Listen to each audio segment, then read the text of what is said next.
What's going on, everybody? Welcome to the Auto 101. Welcome back to another review. And today we're kicking it old school for two reasons. Firstly, I'm back filming behind the camera, which is an older style filming that I used to do. And secondly, we're reviewing this Grand Wagoneer, which is a kind of an old school type of take on luxury. It's a big body on frame SUV built off of a truck platform, but really glitzed up and glammed up to be a massive luxury family and cargo hauler.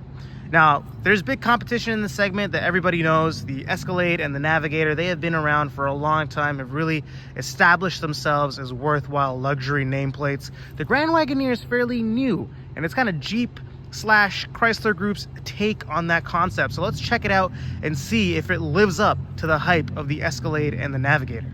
The way that Jeep has approached the Grand Wagoneer is actually very different to what Ford and GM have done with their big luxury SUVs, because the Grand Wagoneer is fundamentally just a Wagoneer. And what I mean by that is the styling is the same. There's a little bit of chrome accenting going on, different wheels, some flourishes here and there, Grand Wagoneer badging, but the car is the same car as a Wagoneer, but just kind of luxed up on the inside, which you'll see more. But from the outside, there's really very little to distinguish it from a standard Wagoneer. There's that Grand Wagoneer badging that I told you.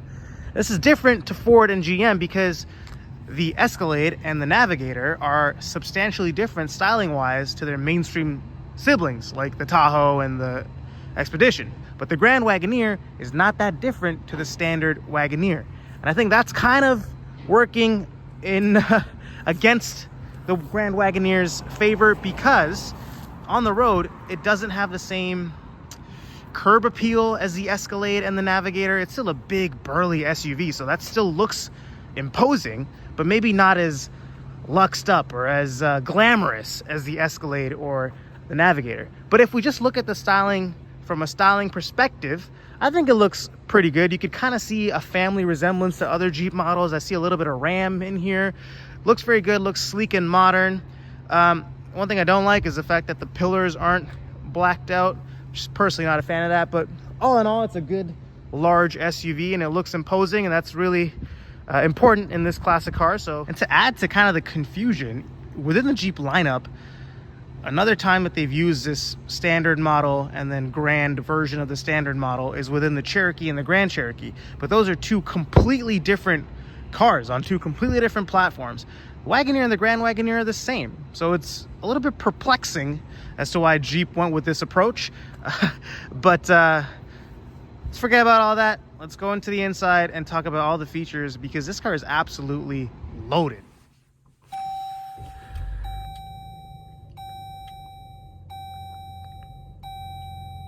All right, the interior of the Grand Wagoneer. Now, this is where I feel like this car really shines, because this interior to me is the perfect example of what a large, luxurious American body on frame interior should be like. And that's for three main reasons. Firstly, it's the way it looks. Secondly, it's the material quality. And thirdly, it's the integration and execution of all the technology that's in this cabin.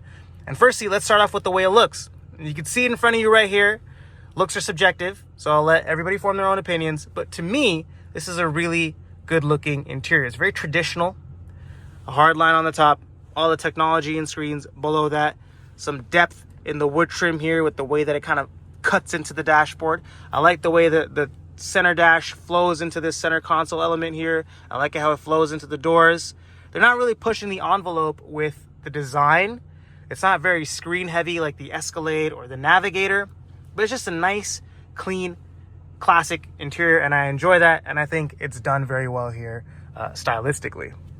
I like all the little Grand Wagoneer flourishes as well. There's Grand Wagoneer badging here, a little bit, some trim pieces everywhere. There's Grand Wagoneer badging on the seats. We're in the Series 3, which is the top of the line version within the Grand Wagoneer. There's some nice contrasting stitching, some diamond kind of quilting on the seats.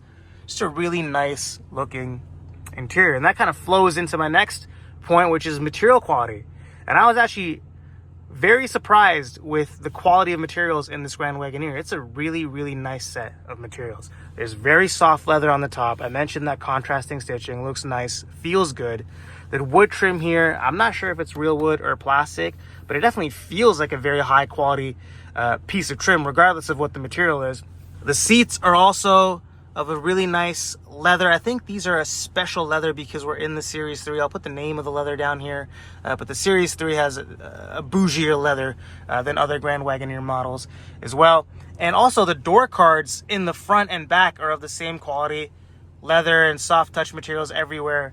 All the buttons have a really nice tactile feel to them. And I think FCA and Stellantis have really upped the quality, I would say, in like the last 4 years of how the materials in a cabin are put together. And now let's dive into all the features and technology and the way everything works in the Grand Wagoneer, because there is a lot to cover. And I think I was thinking about how to best go through all these features to make sure I don't miss anything. And I probably will, so drop a comment below if I missed any cool or interesting feature from the Grand Wagoneer. But I think the best way to go about this is just going to be going from left to right, and then we'll go one row back, left to right, and then we'll go one row back, left to right. So let's start. Front row, driver's side seat, 20-way adjustable seats right here. You can see this entire seat mechanism. You could move the front and the back. This button is interesting because there's like a little bolster that inflates beneath your thighs and your calves. So it's like a thigh and calf bolster. It's a nice little feature. Headrest is adjustable, and many other features of the seat are adjustable. You get the point. It's a 20-way adjustable seat. There's a lot to cover. There's also massaging seats. So if I click this button and I go down to the middle here, you could see I could set my massage. So I could pick whether I want it to be a powerful massage or maybe a more subtle massage. And then there's some types of massages that I could do as well. So extend, lower extend, rock climb, waterfall. So some cool stuff in these massage features here. You can also kind of turn on and off each individual component. So very kind of robust set of massaging seats, and the passenger gets the exact same level of massage. So really cool. I'll turn that off for now so I could focus on this video. But let's go back to the left-hand side. I'm sorry, I got distracted. Then below here, you can see all your traditional light controls. The only interesting feature here is the fact that the pedals are adjustable, so you could move them fore and aft for a more comfortable driving position. Let's move up. We'll get to the digital dash. Now, there's two kind of screens here that you could go to. There's the traditional analog look and a digital look. They're both really saying the same information, and it's not really super customizable for those displays, but I just really keep it on the analog one. It's a bit more in theme with the rest of the cabin, I feel. But then you have other displays in here, screen setup, music. You have all your off-road stats that Jeeps are known for, pitch and roll, your terrain stats, what your vehicle's doing. So that's kind of cool. And then there's also all these interesting settings and metrics that you could take a look at. So there's fuel economy, stop start, tire pressure, oil level, oil life, and then other assorted metrics, so to speak. And this is kind of cool. There's night vision in this car. Give it some time to start up here.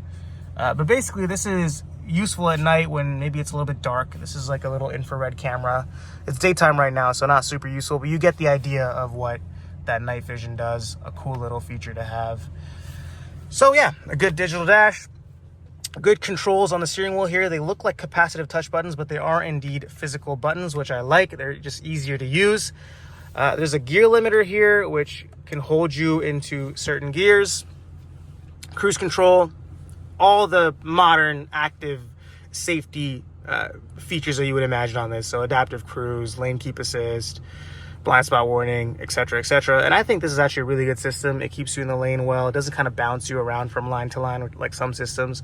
It adjusts speeds really good too for the automatic cruise control, or adaptive cruise control rather. So well executed system for the active safety features. Let's move on now to the infotainment, and there's a lot to cover here.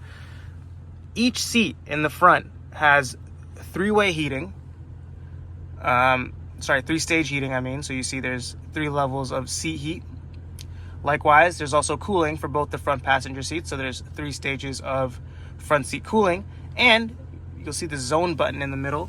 You could choose whether you want it on just your bottom, just your back, or neither, or both. So that's cool. And 3-stage heated steering wheel as well. This is Chrysler Group's / Stellantis Group now. Their Uconnect system. This is the newest version of the Uconnect system. I like it. I've always been a fan of Uconnect.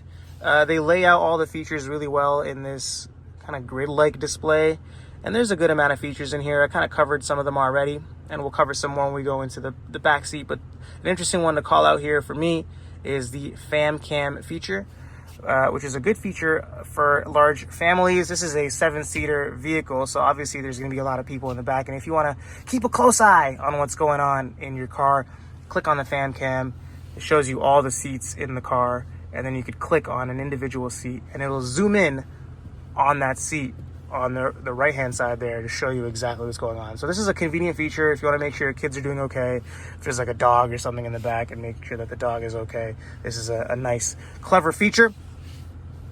Off-road pages, I cover this in the infotainment as well, but this is a Jeep hallmark. It tells you all the features that you need, or all the stats that you need when you take your $120,000 luxury SUV off-roading. So that's very interesting. There's relax, which I don't really know the use case for, but it kind of adds like this zen-like display on both of these displays. So that's kind of cool. Let's exit out of that. There's some options in there that you could select. So yeah, the traditional Chrysler Uconnect system, really nicely done. Media, all the traditional media that you would expect. The Grand Wagoneer comes with a Macintosh 20 speaker system, and you can go into Macintosh, which is the brand of speakers. I'm not really familiar with them, but it's a good system. It has good bass clarity. I'm not like a audio head, so you can't really take my word for that, but it's I like it. I can tell you I like it. And yeah, so it's just a traditional Uconnect system. I covered some of the key features there, but really nicely executed, very snappy, high resolution. No complaints at all really with the infotainment screen here in the middle. And this actually brings me to my next point, which is the passenger screen power on. Click that. That screen is turned on. We can't really see it from here, so let's go to the passenger side and we'll start doing this again. All right, now I'm in the passenger side of the Grand Wagoneer. Firstly, you see it's the same feature set, same quality I talked about before, but we're here to talk about the passenger screen power on. I click that button, the screen turns on. It's a little mini screen just for the passenger. It has a anti-reflective thing so the driver won't get distracted by what's going on. And this is just some additional controls for audio, for notifications, and then for some slight kind of adjustments to this particular screen. Also, you can connect some wireless headphones. So it's cool. It's kind of a gimmick because this is so close and much more robust in terms of what you could do with this screen. But it's nice to have this little extra screen. It's a nice little cool little quirky feature. Also a quirky feature is this screen on the bottom here, and this is exclusively for climate control, so that you could adjust your temperature, your fan speed, your fan direction, adjust your seat controls for your lumbar adjustment on both front seats, and there's just more adjustments here that aren't even covered on the side. These are your massage functions. We talked about those on the other side. Likewise, you can control the rear seat temperature from this screen as well, or you can just turn it off and have a more clean look. Or a little hidden feature, press this button right here, this capacitive button, and this screen folds away, revealing a lot of storage space, USB-C and USB-A charging, and an HDMI port, so you could plug whatever you want in and start watching movies and shows. There's also features I didn't cover here in the middle. So you open this up, there is USB-C and USB-A charging on this side, the same thing as this. To the middle here, there are some additional controls. There's a ride height adjustment, so we'll put it to the max here. And hopefully you'll see the car kind of go up a little bit. There you go. So this is to adjust your ride height. It's an air suspension. There's some modes here: rock, sand, mud, snow. Auto is probably the best for this car. Some additional storage in here. And in the middle here, there's a fridge. So hit that little snowflake button. It's gonna keep it chilled.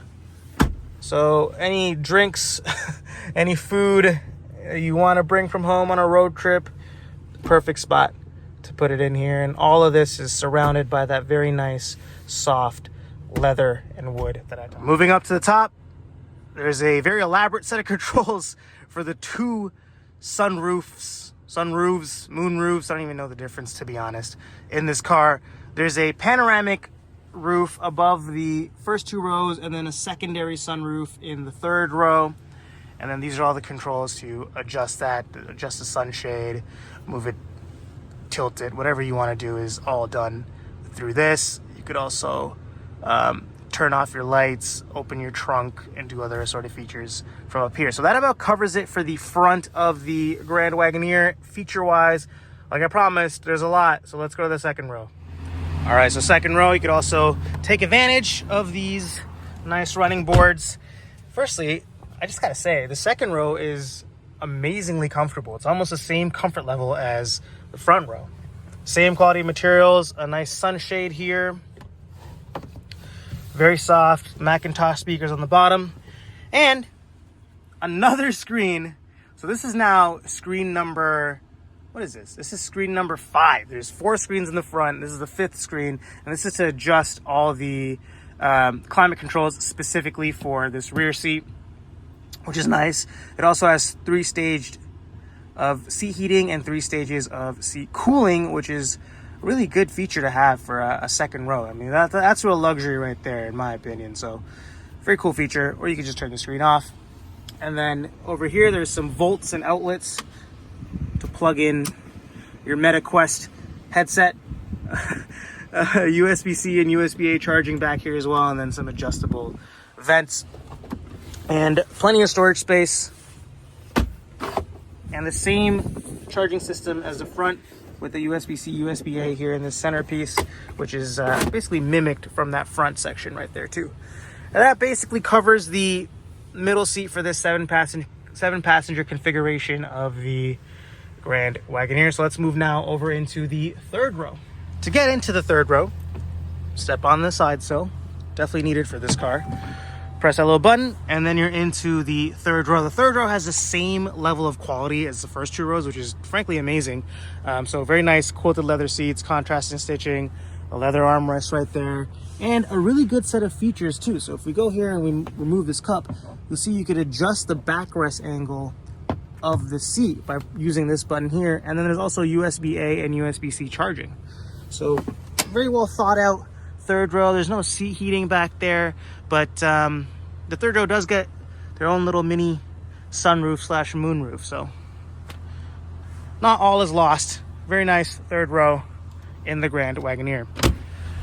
And for the last section of the Grand Wagoneer, the last row, if we want to call it that, the 4th row, it's not really a row, my bad, is the trunk. So we could open it using this key here, double tap to open. You could also lower the car using the key, which is another nice little feature. Also, very nice kind of fake carbon fiber look here. I am a fan of fake carbon fiber every now and then, especially on this lightweight 6,500 pound SUV. Okay, so we go into the cargo space. Very spacious. You can see the remnants of that speaker system here. Automatic seat folding for both the 2 rows. A little charging outlet there. Some cargo holds. You could set the hatch height when you open it to adjust for garages. Just a very well thought out cargo space. And the quality is not bad too in terms of the materials used in the back. Let's close it the same way we opened it. Using the key, double tap it, and it will close. Wagoneers and Grand Wagoneers did at one point come with a Hemi engine, I think from 22 to 23, but for 2024 onwards, they all come with this engine, a 3-liter inline-6 twin turbocharged, 510 horsepower. It's a very powerful engine. This is a heavy car. It's like 6,500 pounds or maybe even a bit more, but this engine seems to handle it and manage it well, and it doesn't really feel like a massively heavy car. This is basically Stellantis's new engine family, and they're rolling it out to a lot of models. I think it works well in this car. The Hemi probably has a nicer feel to it, but all in all, seems to work well for this car. Fuel efficiency, let me tell you right now, not a concern. Just don't worry about it when you're thinking about the Grand Wagoneer. Grand Wagoneer then. Should you consider it? Is this worth getting?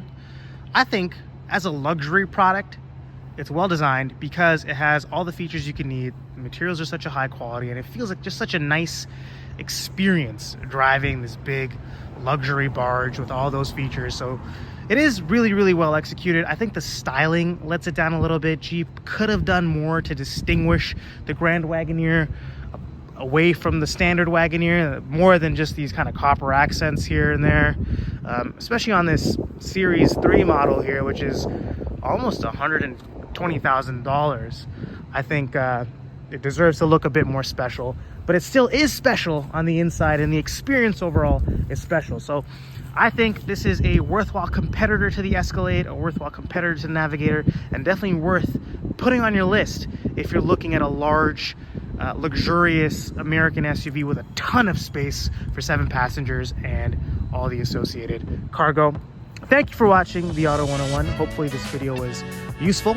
I tried to cover as many features as I could, but I'm sure I missed some. So let me know in the comments below if there's anything cool or interesting on the Grand Wagoneer that people should know about. I'd love to hear your thoughts about the Grand Wagoneer. Drop them in the comments below. As always, thank you for watching, thank you for supporting, and I will catch you next time. Thanks.